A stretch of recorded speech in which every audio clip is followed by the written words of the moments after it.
Imagine trying to build systems that can process just a complete fire hose of information. Things like live 4K video or blistering network traffic, maybe raw sensor data from thousands of points. Yeah. How do you do that without getting overwhelmed or dropping even a single piece? It sounds like a Herculean task, doesn't it? It really does. And there's this powerful, often sort of unsung hero at the heart of many of these complex systems. Right, and that's what we're diving into today. Exactly. Today we're doing a deep dive into something called the AXI4 stream protocol. And look, it's not just some technical detail. It's really a fundamental piece of the puzzle, a cornerstone, you could say, of on-chip communication in modern high-speed applications. You're talking video processing. Yep. High-speed networking, digital signal processing, the really demanding stuff. And this deep dive is basically your shortcut to understanding why AXI4 stream is so critical and, well, what makes it tick. Just to set the stage a bit, it's part of ARM's AMBA specification, the Advanced Microcontroller Bus Architecture. Right, that's the standard for connecting different bits inside a chip. AXI4 stream was standardized back in 2010 with the AMBA4 revision. It sits alongside its cousins, AXI4 and AXI4 Lite. Okay, so our mission today. Our mission, is to uncover what makes AXI4 stream uniquely suited for these continuous massive data flows. We'll look at how it's actually implemented in real-world scenarios and, why understanding it is pretty key to grasping the architecture of modern hardware that deals with just tons of data. Okay, let's unpack this then. AXI4 stream sounds like a pretty fundamental conceptual shift, especially compared to AXI4 and AXI4 Lite. How is it truly different? What's the core idea? Well, what's really fascinating here, I think, is that AXI4 stream is truly data-centric. It's designed specifically for a streaming paradigm. Think of it like a continuous conveyor belt for information. Okay, a conveyor belt. Yeah, and that's a big departure from AXI4 and AXI4 Lite. Those are built for what we call memory mapped transactions. It's more like ordering a specific book from a library. You give the exact address, the memory location to get what you need. Right. You need the shelf number. Exactly. But the key distinction for AXI4 stream is that it removes that address phase entirely. No shelf numbers needed. And why does removing that address phase matter so much? It sounds almost like a small detail, but you're saying it's a game changer. Oh, it's absolutely transformative. It's not a small detail at all. By removing that address phase and allowing what we call unlimited data burst sizes, meaning data can just keep flowing without needing constant repackaging or new addresses. It just goes. It just goes. It becomes inherently more efficient for these large, continuous data transfers. It frees up, precious clock cycles that would otherwise be wasted just looking up memory locations. It allows for truly uninterrupted data flow. Like that 8K video stream example. Yeah. You can't afford any pauses. Precisely. You can't afford even a microscopic pause, and that's exactly where this design shines. That's why it's become, the de facto standard for the data path in these high-speed applications. So it's all about speed and volume for the data itself. Okay.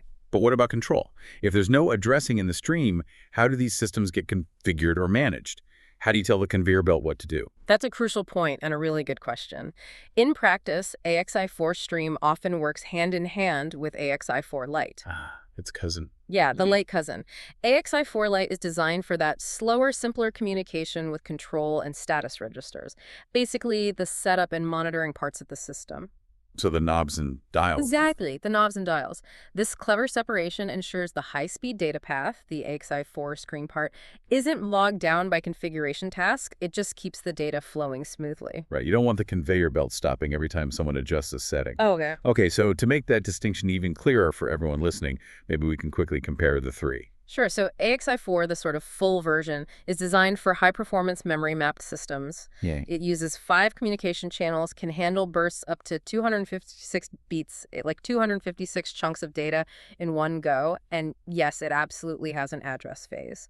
Then AXI4 Lite, simpler, lower throughput memory-mapped stuff. Also 5 channels, but it's limited to just 1 beat per burst. Very simple transactions. And it also has an address phase. Still needs that address. Still needs the address. And then you have AXI4 stream, built specifically for high-speed streaming data pipelines. It has just one unidirectional channel, data flows one way. Simpler. Much simpler in that sense, but it boasts truly unlimited data burst size. And crucially, no address phase. That's the real differentiator. Okay, this is where it really gets interesting for me. How does AXI4 stream manage to move all this data so efficiently without addresses? What are its core signals? The nuts and bolts. It boils down to a remarkably simple yet really effective handshake mechanism. It's governed by three primary signals, and Right. they're all synchronized to a global clock, which we usually just call ACLK. Okay, three main signals. First, there's T-valid, Yeah. transfer valid. This signal comes from the source, the master, the part sending data. When T-valid is asserted or turned on, it basically says, hey, I've got valid data on the T-data bus right now. Data's ready. Exactly. And a crucial design point here. The source doesn't have to wait for the receiver to say it's ready before asserting T-valid. It just puts the data out there when it has it. So the master just says, here's data, without waiting for permission. Yeah. What about the receiver's side then? How does it control the flow if data's just being thrown at it? That's where TREADY, transfer ready, comes in. This signal is driven by the destination, the slave. It indicates whether that receiver can actually accept data right now. I'm ready or I'm not ready. Pretty much. TREADY is absolutely central to flow control and what we call back pressure. So if the receiver is getting swamped or maybe it's busy processing the previous chunk. Like a buffer filling up. Exactly. It can deassert TREADY. It pulls the signal low, essentially saying, hold on, I can't take any more right now. And then, of course, the third signal is T-data. That's the main data payload itself. Its width is configurable, so it can handle, 8 bits for a pixel or maybe 512 bits for a big network packet. So if the source says T-valid, data's here, and the destination says TREADY, I'm ready, then the data moves. Is it that straightforward? It is, fundamentally. A transfer happens only when both T-valid and TREADY are asserted, meaning high, on the exact same rising edge of the clock. Both have to be yes at the same instant. Precisely. Think of it like two people passing a ball. One says ball ready, T-valid. The other says ready to catch, TREADY. The ball only moves when both say yes at the same moment. This decoupled handshake mechanism is clever because it enables this sort of pseudo-asynchronous flow control, even though it's running on a synchronous clock. Okay, pseudo-asynchronous meaning? Meaning the sender and receiver don't have to operate in perfect lockstep for every single piece of data.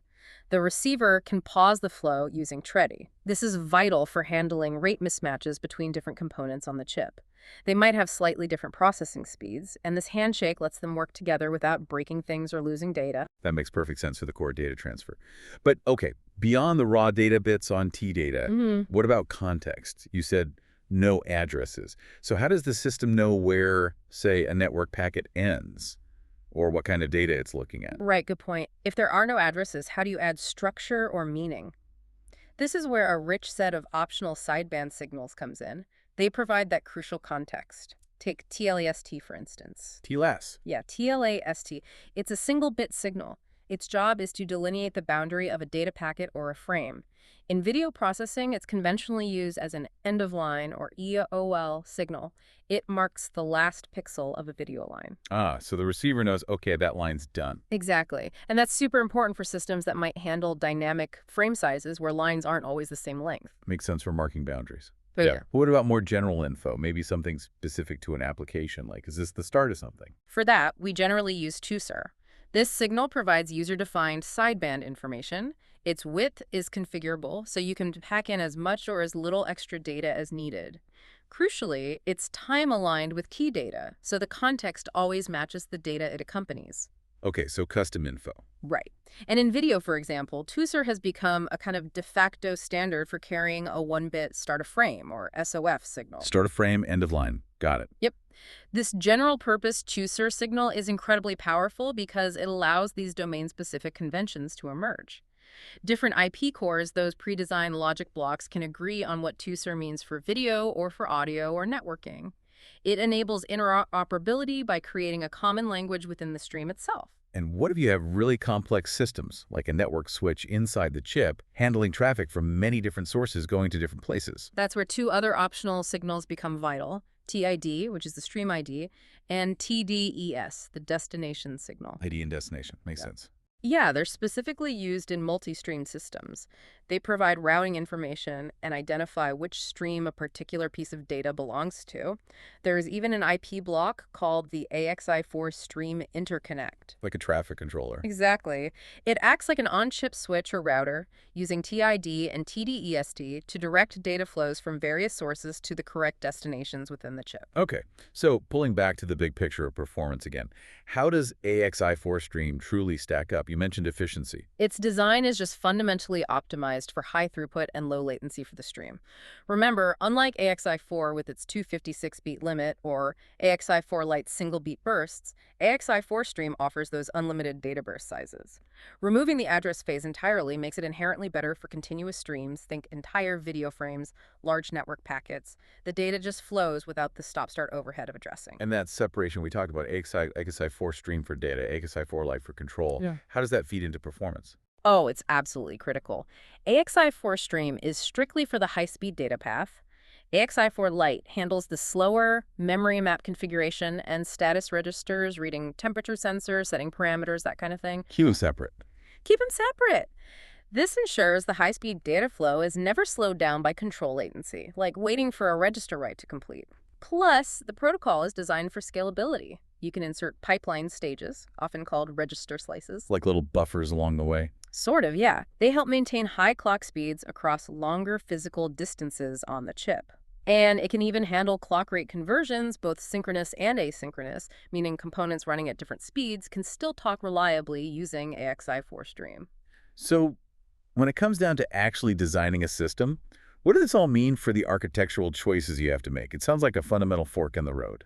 It absolutely is a fundamental architectural decision. AXI4 Stream prioritizes maximum throughput with minimal per-transfer latency within the stream. It's the go-to for streaming data. AXI4 Lite, on the other hand, is optimized for low transaction latency for individual register accesses, but it's not built for high throughput. So it's about what you care about most.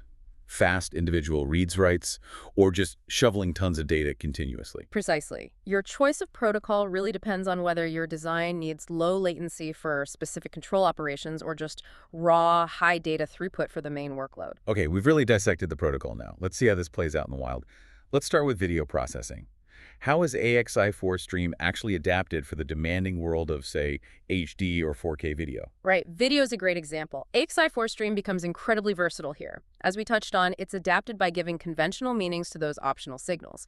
TLES becomes the end-of-line EOL signal. End of each horizontal line of pixels. Exactly. And Tooser often becomes the start of frame SOF signal. This is essential because AXI4 Stream itself doesn't have those traditional VSync and HiSync signals you find in older video standards. So it repurposes its own signals. It does. And there are specific IP cores, like one called AXI4 Stream to Video Out, whose whole job is to take these AXI4 Stream signals, T-data, T-valid, TREDI, T-last, Tooser, and convert them into the standard parallel video timing signals needed by an external display or monitor. That's pretty clever. How does this modularity help when you're building a whole video processing pipeline, maybe with multiple steps? It enables a really nice modular design approach. Designers can chain together various video IP cores, maybe a chroma resampler to adjust color information, followed by an edge enhancement filter, then maybe a color space converter. Each block just passes the video stream to the next using AXI4 Stream. Like Lego bricks for video processing. Kind of, yeah. You could even design a complex algorithm in a high-level tool like Simulink, which is popular for modeling, generate the hardware description code, HDL, for it as an IP block with an AXI4 Stream video interface, and then plug that right into a system on chip, like a Z-Link's Zinc. A Zinc has both a processor and FPGA fabric, right? Exactly. So you could have HDMI video coming in, it gets streamed via AXI4 Stream to your custom Sobel edge detection block running on the FPGA fabric, and the output stream goes to an HDMI output block, all streaming. And remember that control path separation. AXI4 Lite for the controls. Right. While the video data zooms along the AXI4 stream path, the processor could use AXI4 Lite to tweak parameters in your Sobel filter on the fly, like adjusting the edge detection threshold without interrupting the video flow. Okay, but video frames are huge, especially high-res ones. What about storing them? You can't just keep them streaming forever. Sometimes you need to buffer a whole frame, right? Like in memory. Absolutely. That's where frame buffering comes in, and it heavily relies on direct memory access controllers, or DMAs. DMA. An AXI DMA controller acts as the crucial bridge. It connects the streaming data world inside the FPGA fabric, the AXI4 Stream world, to the memory-mapped world of external DDR memory. The big pool of RAM outside the main chip. Exactly. And the DMA typically has two key modes: memory mapped to stream, MM2S, where it reads a block of data from DDR memory and streams it into the FPGA using AXI4 stream. So reading a stored frame to process it? Yep. And the other mode is stream to memory mapped, S2MM, where it captures an incoming AXI4 stream from the FPGA and writes it out to DDR memory. Storing a process frame. Precisely. And how do these big frame transfers stay synchronized? How do you make sure you grab the right frame or start at the beginning? Good question. This whole process is usually orchestrated by a processor, often running Linux or some real-time operating system. It uses interrupts from the DMA to know when a transfer is complete, and that tooser signal acting as start a frame. That's crucial here too. Video DMA controllers often use that SOF signal to synchronize the start of the frame buffering process. They know when a new frame begins on the stream, so you get this hybrid architecture. Hybrid Meaning you combine AXI4 streams low latency streaming within the processing pipeline with AXI4-based DMA's high bandwidth bulk transfers to and from external memory. It's this combination that really makes continuous real-time video processing feasible on these chips. That's a fascinating interplay. Okay, from pixels to packets, let's shift gears. High-speed networking. Yeah. How does AXI4 stream handle the absolute deluge of network traffic? Well, AXI4 Stream's knack for handling continuous packetized data makes it a really natural fit for network peripherals. If you look inside IP cores for things like 10 gigabit Ethernet or even faster. The AXI Ethernet IP core. Exactly those. They widely use AXI4 Stream for their main transmit and receive data interfaces. But it's important to clarify something here. Yes, that. AXI4 Stream is an on-chip communication protocol. It doesn't replace the network standard itself, like Ethernet or TCP/IP. Oh, okay, it's internal. It's internal. It acts as an abstraction layer before you get to the physical layer, the PHY. The PHY is the hardware component that actually converts the digital data into the electrical signals that go out on the wire using standards like GMII or SGMII for Ethernet. AXI4 Stream handles the data movement up to that point. Got it. It's the chip's internal language for moving packets around before they hit the outside world. So how does it handle packet boundaries and routing within the chip for networking? Very similar to video, actually. TLAC-T is typically used to signal the end of a network packet or an Ethernet frame. This is vital for functions like calculating the frame check sequence, FCS, that checksum at the end of a packet to verify its integrity. The receiver knows when the packet ends so it can check it. Precisely. And for routing within the chip, especially in designs that act like multi-port switches, TD-East-T and TD are used to direct packets. That AXI4 Stream interconnect IP we mentioned, it can act as a cross-point switch, looking at TD-East values to route packet streams between different Ethernet ports or processing units on the chip. Like a mini switch on a chip. Huh. Okay. What are the main challenges when you're dealing with these high-speed network streams? Things must go wrong sometimes. Oh, absolutely. A major challenge is managing rate mismatches. You might have an over-energetic source, maybe data coming in off the network, faster than the processing logic can handle it. Leads to drop packets. Exactly. Or you could have the opposite. A sluggish source or processor that can't feed data out fast enough, causing buffer underruns where the transmitter runs out of data to send. So how does AXI4 Stream help solve this? Buffers. Buffers are key. The primary solution is using FIFO's first-in, first-out buffers to temporarily store data between stages. Crucially, the FIFO's TREDI signal provides that back pressure mechanism to the upstream component. So the FIFO tells the sender, whoa, slow down, I'm full, by lowering TREDI. Exactly. It prevents data loss by pausing the sender. But there's a potential pitfall here. Oh, it's that. Back pressure deadlock, especially in systems with multiple streams merging or splitting. If you design the flow control poorly, you can get into a situation where component A is waiting for component B to assert TREDI, but component B is waiting for component C, which is waiting for A. Everything just grinds to a halt. A traffic jam on the chip? A complete traffic jam. It highlights that TREDI isn't just a simple acknowledgement signal. It's a critical flow control lever, and you have to design how components respond to it very carefully, especially in complex topologies. Makes sense. Okay, one more area. Let's talk about digital signal processing, DSP. How does AXI4 Stream help crunch the numbers in real time for things like processing audio signals or maybe complex radio communications? DSP pipelines are often designed as these cascaded processing blocks. You have a stream of samples coming in, going through maybe a filter, then an FFT, then some other transformation. Chain of processing steps. Exactly. AXI4 Stream is really optimal here because the individual processing steps might take a variable amount of time.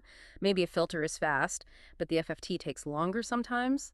AXI4 Stream, with its handshake, allows the pipeline to optimize for average throughput, rather than being limited by the absolute worst-case latency of any single block. So the faster blocks can process ahead a bit, and the slower ones can catch up using the tready back pressure. Precisely. It enables this sort of elastic, plug-and-play pipeline for building complex DST algorithms. You can string together different DSP IP blocks relatively easily. And I'm guessing, like with video, DMA plays a big role in getting data to and from these DSP pipelines. You need to get samples from memory or send results back. Absolutely critical. AXI DMA is central for efficiently moving large blocks of samples or data between the main host memory, DDR, and the DSP logic humming away in the FPGA fabric. It offloads the main CPU, which is crucial for achieving low-latency, real-time performance. And those same DMA modes apply, MM2S and S2MO. Memory mapped to stream to feed samples into the DSP pipeline, and stream to memory map to capture results from the pipeline back into memory. It's that same layered hybrid approach we saw in video. So CPU uses AXI4 Lite to configure the DMA and maybe the DSP blocks. Right. Then the DMA uses high-speed AXI4 to blast data between DDR and the FPGA. And inside the FPGA, the DSP blocks talk to each other using AXI4 Stream. You got it. That layering is what makes these high-performance, real-time DSP systems work. How does DSP manage data flow and those rate mismatches? Especially if a DSP algorithm has variable processing time. Seems like that could cause issues. It can. That sluggish source problem, or maybe a processing block that's sometimes fast, sometimes slow, can lead to buffer underruns or overflows if not handled. The solution, again, it comes back to FIFOs for buffering. And tready for back pressure. And tready for back pressure. Right. TLS is also often used in packet-based DSP, maybe to mark the end of a block of samples or a symbol in communications. And interestingly, tools like MathWorks HDL Coder, which generate hardware code from MATLAB or Simulink models, they can actually be configured to automatically insert logic that asserts back pressure on the AXI4 stream slave interface if the generated DSP algorithm can't keep up with the incoming data rate. So the tools themselves help build in that robust flow control. Exactly. That robust flow control is just essential for creating reliable, high-performance DSP pipelines that don't drop samples or produce garbage. Okay, this has been a fantastic tour through the protocol and its applications. So for someone listening, maybe they're designing these systems or maybe just trying to understand the hardware powering AI or 5G. What were the big takeaways? The fundamental do's and don'ts for AXI4 Stream. I'd say there are a few key design best practices. First, that clear separation of concerns we keep mentioning. Use AXI4 Stream for the high-throughput data path, and use AXI4 Lite for control, configuration, and status registers. Don't mix them inappropriately. Right. Use the right tool for the job. Exactly. Second, always implement a proper back pressure mechanism. You absolutely must model how your component handles tready correctly. Don't just tie it high, assuming the downstream component is always ready. That breaks reusability and risks data loss. Assume tready could go low at any time. Assume it can and will. Third, adhere to established conventions for those sideband signals like TLS and TUSR, especially if you're working in a specific domain like video or networking. It helps ensure your IP block can talk to others. Use the standard meanings where they exist. Precisely. And finally, adopt a modular and hierarchical design approach. Break down complex designs into smaller, manageable blocks with clear AXI4 Stream interfaces. It makes verification and reuse so much easier. And what about the other side? Common pitfalls. Sure. What traps should designers actively try to avoid? Well, number one is definitely that back pressure deadlock scenario we talked about, particularly in complex multi-stream systems with merges or splits, where components end up waiting for each other indefinitely because the tready logic wasn't thought through carefully. The dreaded deadlock. It can be a nightmare to debug. Another big one is simply misunderstanding the protocol's core intent, trying to use AXI4 Stream for tasks that really need memory-mapped access, or conversely, trying to shoehorn high-speed streaming data through AXI4 Lite. Both lead to really poor performance or inefficiency. Again, wrong tool for the job. Exactly. And finally, relying on inadequate verification methods. These streaming protocols, especially with back pressure, can have complex timing interactions. Just running a few simple simulations or relying on trial and error debugging on hardware is incredibly inefficient and often won't catch subtle bugs. You need more rigorous verification.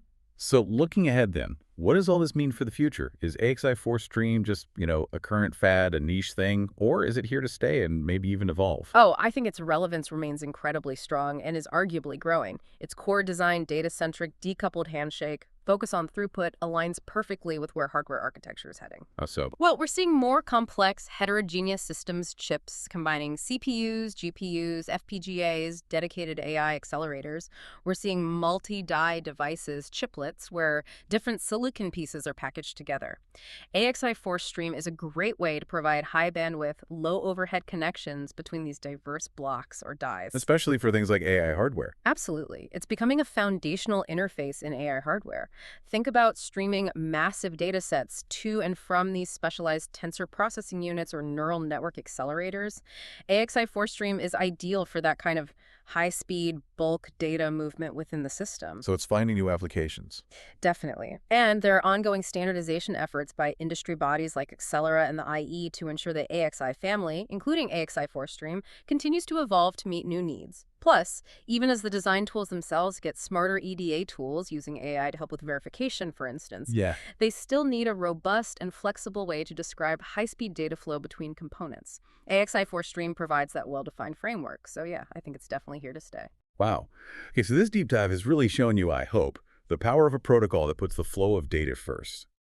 We've seen how AXI4 Stream tackles those massive continuous data flows, ditching addresses, using that clever TVLID-Tready handshake, and adapting with sideband signals for specific jobs like video, networking, and DSP.